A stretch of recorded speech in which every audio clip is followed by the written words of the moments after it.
आपल्याला सगळ्यांना कल्पना आहे की नागपूरमध्ये मध्यंतरी जी काही अतिवृष्टी झाली आणि त्यामुळे मोठ्या प्रमाणात पूर आला आणि लोकांचं भरपूर नुकसान झालं। जवळपास 22 सप्टेंबरला आलेला हा जो काही पाऊस होता तो 4 तासामध्ये 112 मिलीमीटरचा पाऊस होता।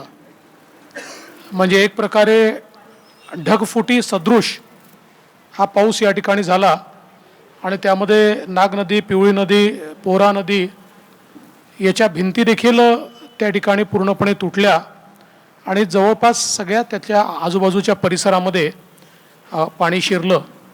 त्यात जी काही तातडीची मदत करता येईल ती तर प्रशासनाने त्या ठिकाणी केली, परंतु त्यानंतर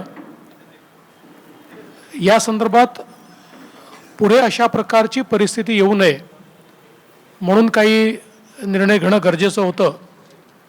स्वतः माननीय गडकरी साहेबांनी या संदर्भात वेगवेगळ्या बैठका घेतल्या। मी देखील काही बैठकांना उपस्थित होतो आणि याचा एक कॉम्प्रिहेन्सिव्ह प्लॅन की जेणेकरून उद्या अशा प्रकारची अतिवृष्टी झाली तर पाणी शिरणार नाही, या संदर्भात काही उपाययोजना या ठिकाणी ठरल्या।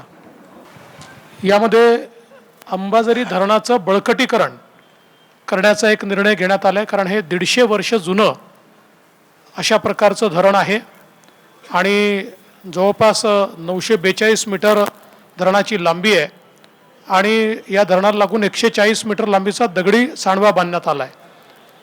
तर याच्यामध्ये आता ज्या काही जीर्ण भिंती आहेत त्याला कॉन्क्रीटचं जॅकेटिंग करण्याचा निर्णय घेण्यात आला आहे। खालच्या बाजूला RCC रिटेनिंग वॉल ही तयार करण्यात येणार आहे आणि त्याच्या सुरक्षिततेच्या दृष्टीने जवळपास 21 कोटी रुपयाच्या प्रस्तावाला पाटबंधारे विभागाच्या माध्यमातून हे काम केलं जाणार आहे। त्याला पाटबंधारे विभागाने मान्यता दिली आहे आणि पाटबंधारे विभागच हे काम करेल। हे काम केलं जाणार आहे कारण आपल्याला कल्पना आहे, आपल्यापैकी सगळेच आपण स्पॉटवर जाऊन आला आहात, तर त्यात असं लक्षात आलं की काही भिंतींनी वगैरे जो प्रवाह आहे हा प्रवाह अडल्यामुळे देखील मोठ्या प्रमाणात तिथल्या कॉलनीजमध्ये हे पाणी शिरलं आणि म्हणून त्या दृष्टीने हा 100 मीटरपर्यंतचा पूर्ण प्रवाह सलग निघाला पाहिजे अशा प्रकारचा प्रयत्न या माध्यमातून केला जाणार आहे। याच अनुषंगाने महानगरपालिकेने राज्य शासनाकडे एक 234 कोटी रुपयाचा प्रकल्प अहवाल हा जिल्हाधिकाऱ्यांच्या मार्फत सादर केलेला आहे, ज्याच्यामध्ये क्षतिग्रस्त नदी नाल्यांच्या भिंतीचं बांधकाम आहे, क्षतिग्रस्त रस्त्यांचं डांबरीकरण आहे आणि पुलाचं पुनर्बांधकाम इत्यादी सगळी कामं आहेत।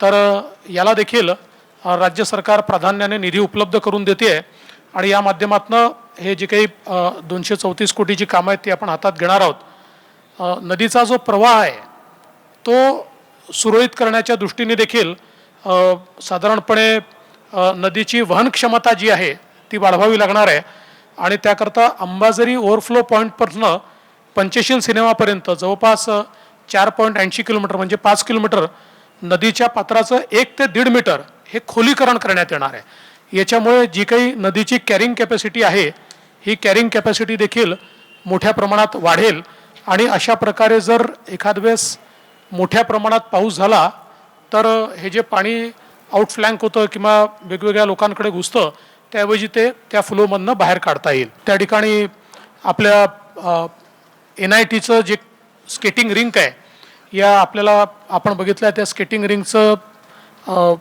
पार्किंग जे आहे या पार्किंगमुळे देखील मोठ्या प्रमाणात पाणी अडल्याची घटना आपण बघितलेली आहे। त्यामुळे NITला त्याही सूचना देण्यात आलेल्या आहेत आणि हे जे काही पार्किंग आहे ते पार्किंग मोकळं करून तिथला जो फ्लो आहे हा फ्लो थेट गेला पाहिजे आणि ते सगळे पिलर्स हे पार्किंगचे तिथनं काढून टाकण्याचा देखील निर्णय हा करण्यात आलेला आहे, जेणेकरून पुढच्या काळामध्ये अशा प्रकारे पाणी त्या ठिकाणी थांबणार नाही। या संदर्भातल्या या सगळ्या उपाययोजना माननीय गडकरी साहेबांच्या नेतृत्वामध्ये आणि त्यांच्या संकल्पनेतून या ठिकाणी आम्ही तयार केलेल्या आहेत आणि राज्य सरकार पूर्ण पुढाकार घेऊन त्याला जो काही निधी लागेल तो निधी त्याकरता उपलब्ध करून देईल. मी माननीय गडकरी साहेबांना विनंती करतो की त्यांनी या संदर्भात माहिती द्यावी. त्या उपमुख्यमंत्र्यांनी आपल्यासमोर मांडलेल्या आहे. यामध्ये जो पूल आहे त्या पुलामध्ये आता जसा हा टेबल आहे, इकडे एक पिलर आहे आणि इकडे एक पिलर आहे, तर याच्यातून मधून नदी वाहते. तर नाग नदीवर जे पुलं तयार झाले त्याच्यात मध्ये मध्ये पिलर आहेत. तर हा PWDचा पूल मोठा करून त्याची खालून फ्लो वाहता येईल, जेणेकरून या मधले पिलर आडवे येणार नाही अशा प्रकारे डिझाईन करून त्याचं बांधणी. आणि याच्या अनुषंगाने आता असे पुलं विशेषतः गांधीनगरकडे जाताना एक पूल आहे त्याच्यातही तो प्रॉब्लेम म्हणजे पाणी अडतं. हा पंचशीलपर्यंत जेवढे पूल आहेत ते सगळे दुरुस्त करण्यात येईल. दुसरा मुद्दा जे आपला अंबाझरीचं जिथून फ्लो होतो तिथे ॲटोमॅटिक गेट बसवणार आहे 4 करोड रुपयाचे. आणि त्याच्यातून जेणेकरून आधीपासूनच जेव्हा पाऊस येईल त्यातला प्रवाह कंट्रोल करण्याचा प्रयत्न, म्हणजे एकदम अचानक असं होणार नाही. त्यामुळे आपण ते गेट खाली जाऊन परिस्थिती बघून आपल्याला हळूहळू फ्लो सोडता येईल. त्यामुळे अचानक जे संकट आलं ते त्याच्याबद्दल टेक्निकलरित्या याचा अभ्यास केला गेलेला आहे. अंबाझरी तलावाचं जे पाणी आहे ते CRF कॅम्पमध्ये जातं, SRP कॅम्पमध्ये जयतळ्याला. तर त्याच्यामध्ये MIDCनी हे पाणी काही वापरावं, काही आपल्या जयतळ्याच्या कॅम्पमध्ये कॅपॅसिटी वाढवून जर गृहविभागाची परवानगी मिळाली तर जयतळ्याच्या भागाला मोठ्या प्रमाणावर डेव्हलपमेंट होते आहे. महाराष्ट्र सरकारचं जे डिझास्टर डिपार्टमेंट आहे त्याच्याकडे कलेक्टर साहेबांकडनं नाग नदीच्या बरोबर पिवळी नदी आहे, बाकीचे नाले आहेत जे नागपुरातले ज्याच्यामुळे खूप नुकसान झालं त्याच्याही बाबतीत अभ्यास करून एक पाठवलेला आहे. यावेळी हे सगळे नाले खोलीकरण, त्याची दगडाची उत्तम भिंत चांगल्या क्वालिटीची बांधणं, खाली कॉन्क्रिटिंग करणं, जेणेकरून दरवर्षी जे पावसाळ्यात पाणी शिरतं आणि ज्याच्यामुळे नुकसान होतं, आमच्या सगळ्यांनी जेव्हा टेक्निकल लोकांनी विचार केला तेव्हा साधारणतः या सगळ्या उपाययोजनामधून या योजना झाल्या तर हा जो यावेळी जे संकट आलं असं संकट येणार नाही. पण यावेळी जे 112 mm पाणी पडलं हा एक रेकॉर्ड आहे. अशी स्थिती जुन्या काळामध्ये जो रेकॉर्ड आहे त्याच्यामध्ये 112 mm कधीच नव्हतं. हे ढगफुटी आणि याच्यापर्यंत झालं रात्रभरामध्ये, त्यामुळे मोठ्या प्रमाणात आलं. पण याच्यातून खूप लोकांचं नुकसान झालं आणि म्हणून हा लाँग टर्म प्लॅन आहे. देवेंद्रजींनी जसं सांगितलं आहे त्याच्या इम्प्लिमेंटेशनला त्या एजन्सीकडनं लगेच सुरुवात करू. पुढल्या वर्षीपर्यंत यातून विशेषतः रिलीफ मिळेल आणि अशी कुठे घटना झाली तर नुकसान होणार नाही. बाकी याच्या संबंधात तुम्हाला विचारायचं तर देवेंद्रजी उत्तर देतील. नाही, आता आपण जेव्हा हे सगळं काम करू त्यावेळेस त्याचा देखील विचार करणार आहोत. दुसरं नितीनजींनी एक सुचवलं आहे ज्याचा अभ्यास चाललेला आहे की साधारणपणे या तलावाची कॅपॅसिटी देखील थोडी कशी वाढवता येईल. कारण हा तलाव अशा प्रकारचा आहे की याचा सगळ्या पाण्याचा फ्लो कारण हा शेवटी नाग नदीवर एक बांध आहे, त्यामुळे ते पाणी अडवलेलं आहे नाग नदीचं. त्यामुळे त्याची रचना अशी आहे की सगळं प्रेशर हे एका बाजूलाच राहतं त्याचं. तर त्याची मागच्या बाजूला काही कॅरिंग कॅपॅसिटी वाढवता येईल का याचा देखील प्रयत्न चालला आहे. पहिली गोष्ट, अंबाझरी तलावाचा मालक कोण हा मी 40 वर्षापासून राजकारणात आहे, तर याचा मालकच ठरला नाही. मेट्रोवाले बसले आहेत, त्यांना माहीत आहे तेलंगखेडी म्हणजे फुटाळा तलाव आणि अंबाझरी तलाव हे कोणाचं बाळ आहे याचा अजून आईवडिलाची निश्चिती झाली नव्हती. पहिल्यांदा या बैठकीत हे सगळं झाल्यानंतर म्युन्सिपल कमिशनरांनी आता सांगितलं आहे की अंबाझरी हे महानगरपालिकेची आहे, आमची जबाबदारी आहे. त्यामुळे याची ओनरशिप आता ठरली आहे.